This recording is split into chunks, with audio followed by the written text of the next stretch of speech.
kita lihat sejarah kelahiran Nabi Muhammad SAW ketika Siti Aminah mau melahirkan Rasulullah SAW. Itu di rumahnya ada cahaya yang sangat luar biasa mengelilingi rumahnya Siti Aminah. Subhanallah. Kenapa? Sebelum Allah menciptakan Nabi Muhammad, Allah menciptakan nur, cahaya kenabian, cahaya di mana itu adalah sebuah utusan Allah.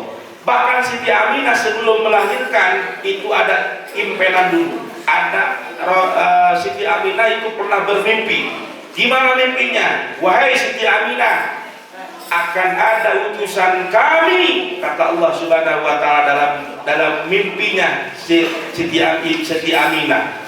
Karena itu ketika lahir ke alam dunia, berilah nama Muhammad sallallahu alaihi wasallam. Seketika itu Rasulullah lahir ke alam dunia, itu di Jazirah Arab banyak kejadian-kejadian yang sangat luar biasa. Dukun, santet, dedemit yang menyembah berhala dan menyembah yang lainnya hancur seketika. Subhanallah.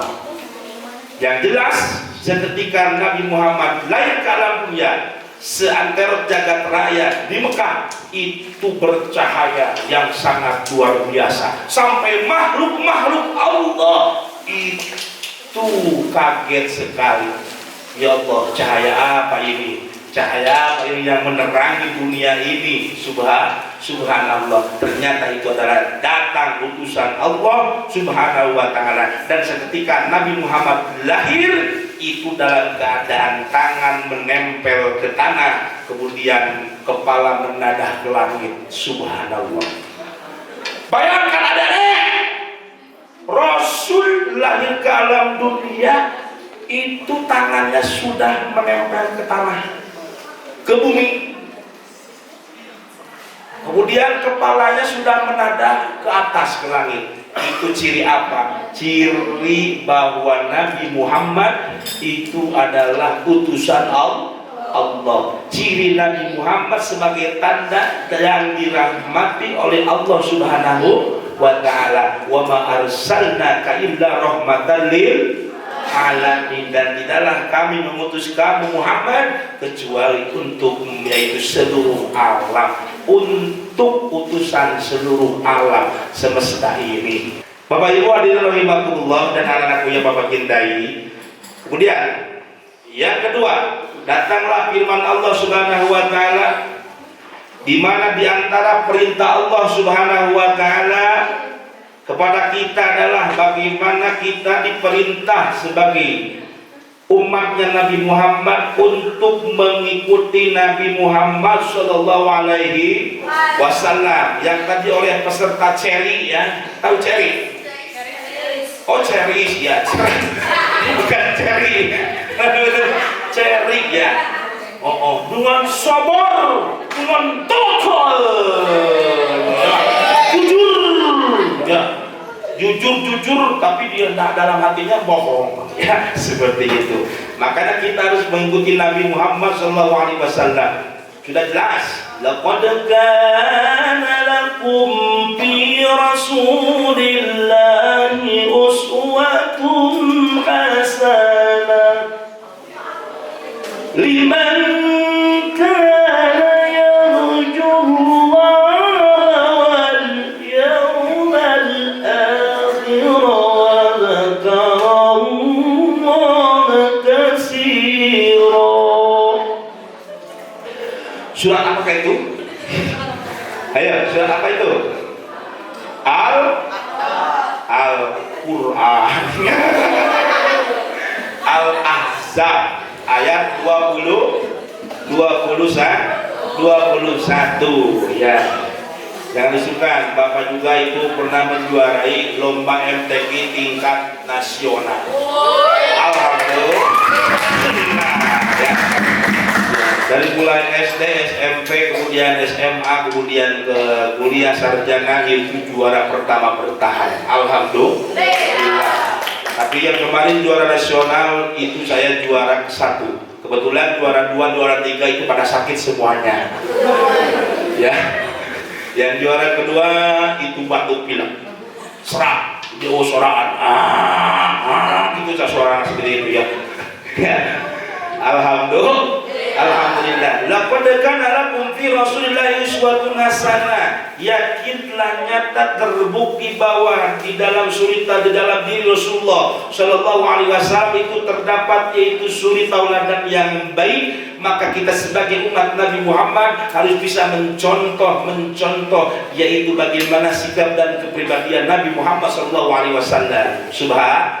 Nabi mempunyai sifat jujur yang termaktub yaitu sifat wajib bagi Allah Subhanahu wa Ta'ala, bagi Rasul, sifat wajib bagi Rasul, sifat mustahil bagi Rasul, sifat yang menang bagi Rasul yang termaktub dalam yaitu akidah uluhiyah, akidah samiyah, akidah rububiyah yang mana termaktub dalam ruang lingkup aqaidul iman. Aqaidul iman itu apa? Meyakini sepenuhnya kepada Nabi Muhammad, kemudian kepada Allah Subhanahu wa Ta'ala dan juga Nabi Muhammad Sallallahu Alaihi Wasallam. Sidik, amanah, terus tabligh, patonah, terus kitim, khianat, hitman, biladah. Betul kan? Sidik, jujur, kemudian amanah, terpercaya, kemudian tabligh, menyampaikan, patonah, cerdas. Orang yang cerdas itu belum tentu pintar. Ada yang pintar tapi belum tentu cerdas. Yang paling sempurna adalah pintar dan cerdas. Ada istilah rajin pangkal pandai, hemat pangkal kaya, cerdas pangkal pintar, ya. Pintar pangkal cerdas, ya. Miskin pangkal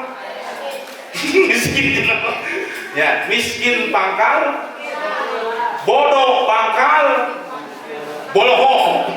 Ya, subhanallah, itulah sifat Rasul di antaranya ya. Jangankan di dalam Al-Quran dikatakan itu suri tauladan yang baik, bahkan dalam kitab yang lain disebutkan kita harus bisa menanamkan yaitu sifat Rasulullah dengan sabar. Karena apa? Ketika Rasul lahir ke alam dunia, ketika Rasul itu masih hidup di dunia ini, Rasul mempunyai sifat sabar, yang berani, tangguh, pintar, dan cerdas. Itulah Rasulullah yang tidak dimiliki oleh setiap manusia. Hanya Rasulullah Shallallahu Alaihi Wasallam yang diberikan kecerdasan, kepintaran oleh Allah Subhanahu Wa Ta'ala. Sudah gagah, berani, pintar, cerdas, dan juga mempunyai sabar kepada sesama orang lain. Mempunyai sifat sabar yang sangat luar biasa. Subhanallah. Makanya ketika kalian oleh guru dimarahi, itu harus kita bersabar. Subhanallah. Jangan kayak bapak ya. Bapak dulu kuliah, ya, bapak dulu sekolah, kepalanya itu kan nggak sabar, marah-marah terus sampai teman-teman bapak yang nakal ngempesin ban mobilnya. Betul itu, ada kejadian seperti itu, sampai membakar mobilnya ada itu ya. Naudzubillah dari maka jauhi sifat-sifat mazmumah dalam diri kita, tapi dekatilah, kita tanamkan yaitu akhlakul mahmudah, akhlak yang baik, akhlak yang terpuji. Kemudian yang ketiga, di dalam perayaan Maulid Nabi Muhammad SAW kita harus berbahagia, kita harus bergembira. Karena apa? Allah memerintahkan kepada kita dalam Al-Quran, Bismillahirrahmanirrahim. Qul bifadlillahi wa birahmatihi fabidzalika falyafrahu wa khairum mimma yajma'un.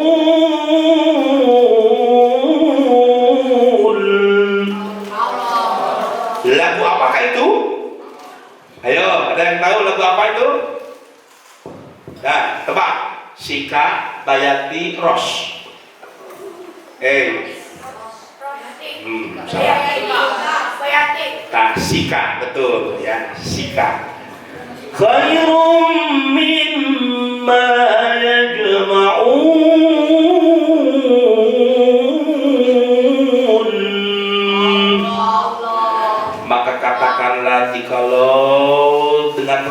dengan karunia-Nya Allah Subhanahu wa taala, maka hendaklah bergembiralah mereka daripada dibandingkan dengan mereka yang dikumpulkan. Dalam artian kita harus bergembira, tanamkan rasa gembira, rasa bahagia terhadap kelahiran Nabi Muhammad SAW, di mana Rasulullah adalah revolusi Islam sedunia. Yang tadi itu juga yaitu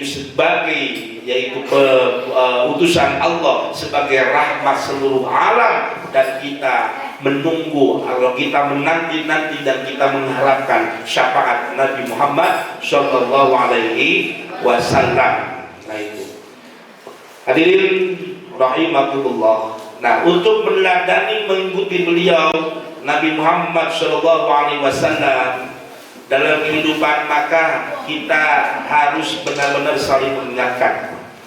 Saling mengingatkan gimana tentang keagungan pribadi akhlak Rasulullah, dan terus mengingatnya, dan kita semakin terpacu untuk mengikuti beliau dengan menjalankan sunnah-sunnahnya, dengan menjalankan bagaimana kepribadian Rasulullah kita tanamkan, insya Allah. Di mana pribadi Rasulullah dan bagaimana akhlak Rasulullah SAW. Yang pertama, Nabi Muhammad SAW adalah seorang hamba Allah yang banyak bersyukur kepada Allah.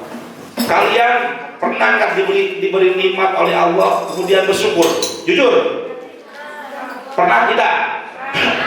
Ya, kalian tamat juz 30, alhamdulillah, bersyukur kepada Allah karena Allah memberikan kelebihan kepada kita. Semakin semangat kita menghafal, semakin semangat kita membaca Al-Quran, menghafal Al-Quran dengan sempurna, dengan baik, apalagi menjadi pedoman hidup manusia sebagai umat Islam, itu Allah akan berikan keunggulan kepada kita semuanya. Amin ya Rabbal. Ya, kita Imam Sudes, Imam Al-Ghamidi, kemudian Imam Sa'ad, kemudian imam-imam yang lainnya, itu luar biasa.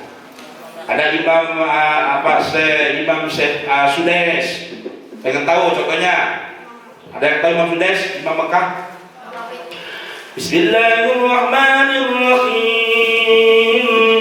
Alhamdulillahi rabbil alamin.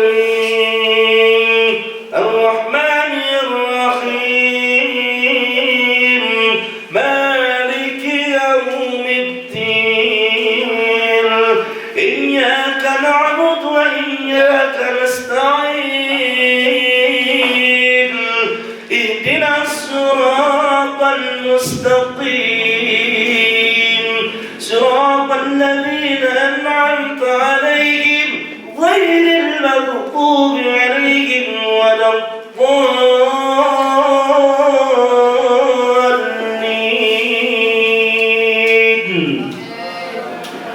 Amin gitu. Nah, itu Imam Sudes ya. Ada lagi Imam Sa'ad Al-Ghamidi. Bismillahirrahmanirrahim. Alhamdulillahirabbil alamin. Boleh kita terapkan ya dalam lagu seni, dalam membaca Al-Quran. Itu bukan tilawah saja. Silakan kalian seni dengan murotalnya. Di samping hafalan, kita juga harus kuasai ilmu seni dalam membaca Al-Quran supaya sempurna. Insya Allah.